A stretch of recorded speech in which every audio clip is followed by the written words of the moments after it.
guys? This is a review of, sorry about that, let me squelch that up there. This is a review of my Delta DPS60M power supply. I've had it for, squelch that up a little bit, I'm sorry about that interference. I've had this power supply for a couple of weeks now, and I am very, very happy with it. So far, this thing has performed. It has met or exceeded my expectations. The thing I like about it most of all is the voltage is either manually set or automatically. So as you can see right now, I put it on 13.8, so it runs my volts at 13.8 automatically for me, so I don't have to fool with it. But if I want to change my voltage, which I actually often do, I just slide this over here to adjust, and then this, let me try to get this with the other hand. This knob right here, come on into focus, baby. This camera isn't wanting to see if I can get it a little bit better here. This, you can adjust the voltage up and down.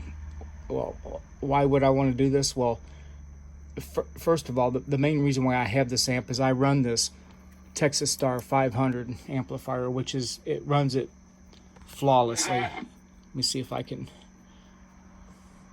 Audio check, check. Audio check, check. There's a little bit of draw there, but I'm also getting ready to replace these power cables in a couple of days, which I think is hindering the performance a little bit. But I tend to run this Texas Star. I overvolt it just a little bit. It seems to perform better that way.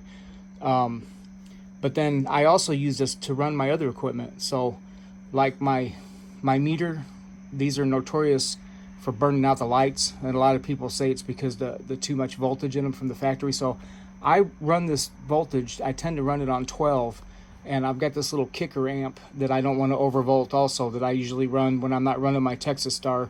That little doohickey on the bottom is just something homemade I built. It's got a fan in it to help keep it cool.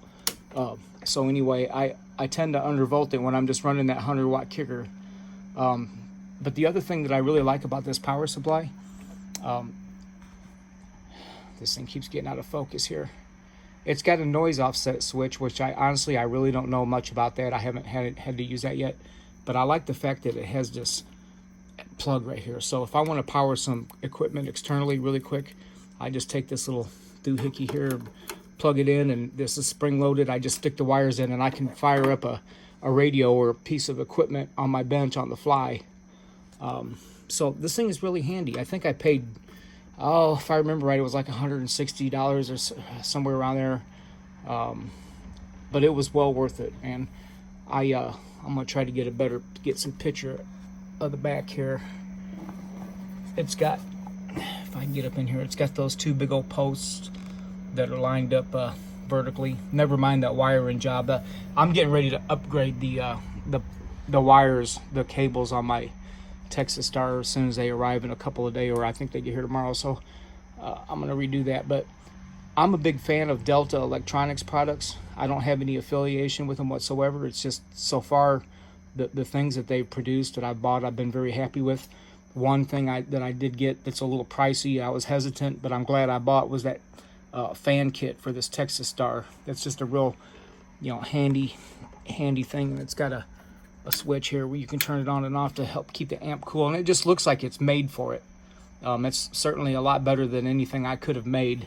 I'm frugal. I like to save money when I can, but there's sometimes when money's just better off spent, and that's one case where I've been happy with it. And I love their M2 microphones. By far, this is the best microphone I have ever owned. Yes, that beats my Turners and everything else I've owned. I get good audio on it. I get good modulation out of it. I might do a separate review on it a little bit later. The only thing that I bought from Delta that I don't like, I'm not happy with, is this little Echo Roger Beep amplifier box right here. This thing has entirely quit already, but it started acting up about a month ago, and people said I sounded garbled. Now it's lost all power. But even when it was working, I think that the Echo just sounded a little cheap. And one of the worst things about it is that Roger Beep lasted about a full second. I think that you can replace a capacitor inside of them to shorten that down a little bit, but out of the box, I don't think anybody's going to like to have their Roger beep last that long where people's got to wait on it. But anyway, that's it for the Texas Star. I just wanted to throw this out there because I didn't see a whole lot of information on these when I was looking for them. It's been a good power supply so far. I've been really happy with it. Of course, I haven't had it that long. If it ever breaks down or gives me any problems, I'll make sure that I come back here and update my video. So if you're looking for one of these, go ahead and buy it. I'd say 60 amp, as long as it'll power what you want. It's a good deal, good value. Okay, 174 Southern Illinois. I'm out.